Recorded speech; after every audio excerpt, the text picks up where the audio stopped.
वो लोग लौटते नहीं थे, ठीक ना। देखकर बहुत शोक से रोती पीटती भूमि पर लौटने लगी।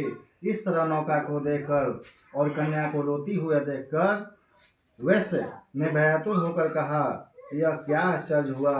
सारे मलाह भी चिंता करने लगे, जो चलाओ पहले लोग न हुआ वो चिंता कर लगे लोग। तब लीलावती अपने कन्या को देखकर अत्यंत बेचैन हुई और विलाप करती हुई पति से बोली कि अभी नाव के साथ वे कहाँ छिप गए। मैं नहीं जानती कौन से देवता के प्रकोप से नाव हरी गई। नाथ में कहला कौन गलती हो था, ये भगवान पूजा पाठ तम करते बन सब, लेकिन काहे ऐसे होता, भगवान के सब ऊपर से थे। सत्यनारायण भगवान के महात्म को कौन जान सकता है। यह कह स्वजनों अत्यंत साथ विलाप करके रोने लगी। लीलावती कन्या को गोद में लेकर रोने लगी। वो दोनों माई बेटी रोए लगे लोग। और कलावती कन्या ने स्वामी को न पा दुखी होकर खड़ाऊ लेकर सती होने का निश्चय किया। कन्या का ऐसा विचार देखकर वैश्य और उसकी स्त्री अत्यंत शोक से पीड़ित हुई और चिंता करने लगी। या तो सत्यनारायण भगवान ने नौका को हर लिया अथवा मैं उनकी माया से मोहित हो गया हूँ। मैं धन और ऐश्वर्य के अनुसार सत्यनारायण भगवान का पूजा करूंगा, ऐसा अपना मनोरथ सबको बुलाकर कहा।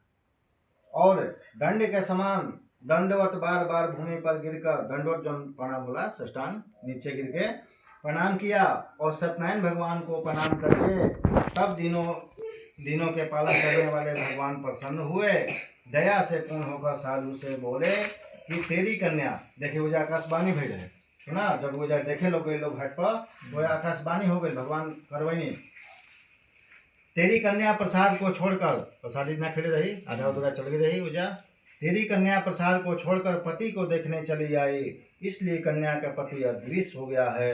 अब शीघ्र ही घर जाकर प्रसाद खाकर लौटा तो तेरी कन्या का पति मिल जाएगा। आकाश से ऐसा वाक्य सुनकर शीघ्र ही घर जाकर प्रसाद खाकर वह आई तो अपने पति को वहां पाया। इतना प्रसाद में शक्ति रह रही है, एक एक दाना। तब कलावती अपने पति के पास गई और कहा कि अब घर चलो, क्यों देर करते हो। कन्या का ऐसा वचन सुन वैश्य संतुष्ट हुआ और सत्यनारायण भगवान को विधि विधान से पूजा कर बंधु बांधवों के सहित अपने घर को गया और पूर्णमासी तथा संक्रांति को सदैव सत्यनारायण भगवान का विधि से पूजन कर इस लोक में सुख भोगकर मरने के पश्चात स्वर्ग लोक को गया। श्री सत्यनारायण व्रत का चौथा अध्याय समापनम। प्रेम से बोलिए सत्यनारायण भगवान की जय, वृंदावन बिहारी लाल की जय।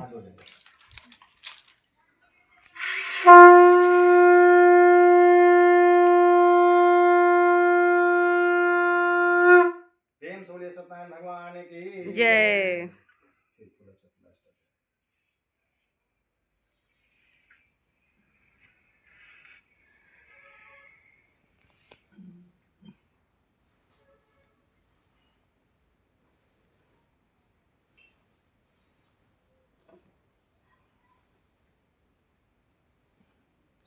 अच्छा,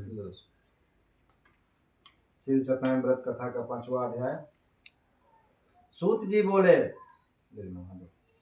बोले कि हे ऋषियों, अब मैं कहता हूँ सुनो। प्रजा पालन में लीन तुंगध्वनि नामक राजा था। उसने भी सत्यनारायण भगवान का प्रसाद त्याग कर बहुत दुख पाया। एक बार वन में जाकर अनेक प्रकार के शत्रुओं को मारकर वह बड़ के पेड़ के नीचे आया और भक्ति भाव से बंधुओं सहित गोपों को सत्यनारायण भगवान का पूजन करते देखा। राजा देखकर भी अभिमान से न वहां गया और न नमस्कार किया। इतना वो घमंडी आदमी रहन कि जहाँ गोप लोग प्रसादी कथा पूजा करते रहे लोग, पूजा न गईलन, न गोड़ लगलन, न प्रसादी खिलन, ठीक ना। अभिमान से न गया, वहां नमस्कार किया।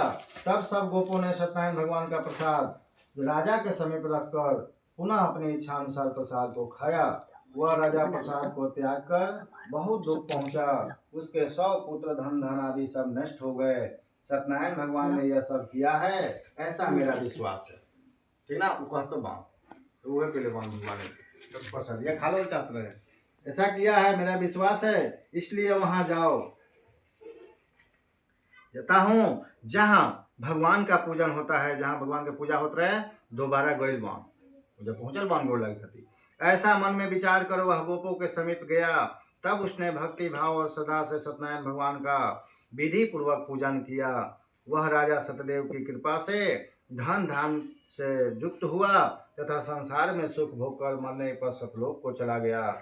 जो मनुष्य इस परम दुर्लभ सत्यनारायण भगवान का व्रत करता है और भक्ति भाव से फलदायिनी कथा को सुनता है, भगवान की कृपा से उसको धन ऐश्वर्य प्राप्त होता है, निर्धन धन पाता और बंदी